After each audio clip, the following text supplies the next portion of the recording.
आए मुझे कहते हैं राहुल जी अग्निवीर योजना से पहले आज मिलत थी हमें आर्मी में ले लिया गया था।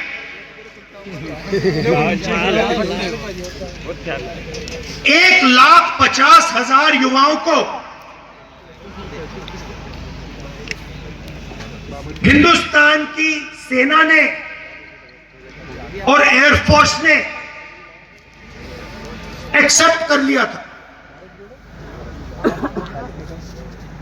उन्होंने फिजिकल टेस्ट पास कर दिया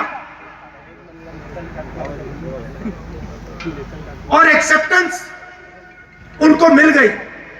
1,50,000 युवा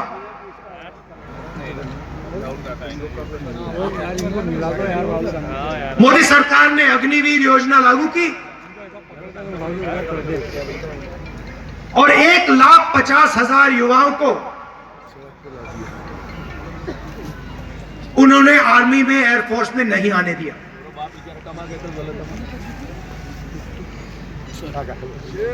देश प्रेम की भावना थी, रो रहे थे, मेरे सामने रो रहे थे।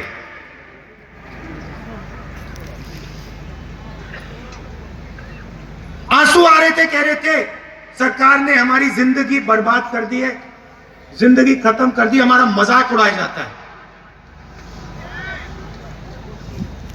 गांव में हमें झूठे सैनिक कहा जाता है। एक मेरी फोटो ले लो उधर से।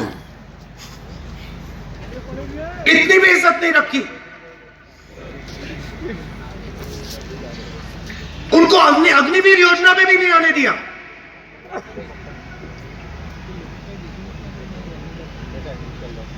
बाहर उठा के फेंक दिया। फिर कहते हैं हम देशभक्त हैं।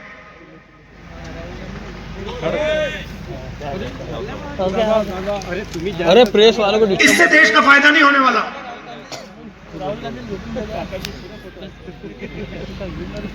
और पूरा का पूरा फायदा, देश का धन चुने हुए लोगों के हाथ में जाता है। मैंने पार्लियामेंट में सवाल पूछा, बीजेपी के लोगों से पूछा, हिंदुस्तान को 90 लोग चलाते हैं, आईएएस के अफसर हैं, पूरे बजट को बांटते हैं। डंडा टेढ़ा हो गया। मैंने पार्लियामेंट में पूछा कि इनमें से ओबीसी कितने हैं, दलित कितने हैं, आदिवासी कितने हैं। बीजेपी के लोग चुप हो गए।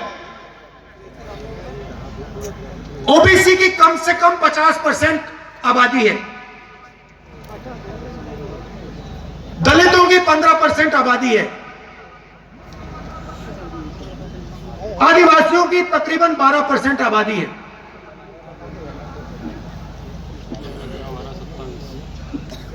नब्बे अफसर में से 3 ओबीसी हैं।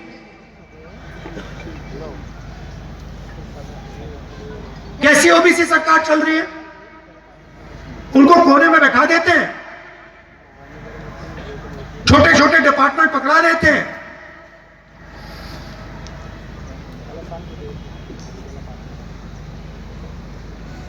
हिंदुस्तान की सबसे बड़ी कंपनी,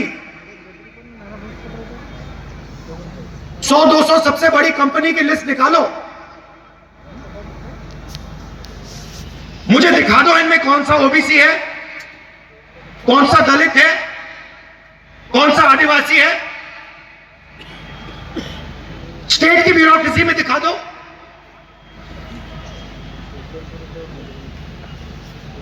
आबादी आपकी 50%, दलितों की 15%, आदिवासियों की 12%।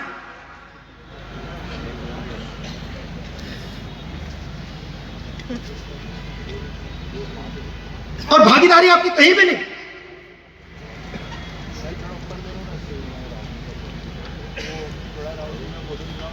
टॉप कंपनीज का नाम निकालो और मुझे दिखा दो इन कंपनियों में हुआ है, दलित कहां बैठा है, आदिवासी कहां बैठा है।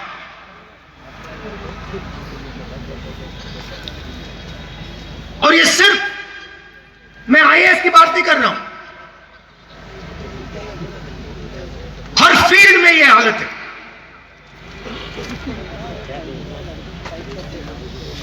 तो मैंने सवाल पूछा, मैंने कहा देखिए जाति जनगणना होनी चाहिए,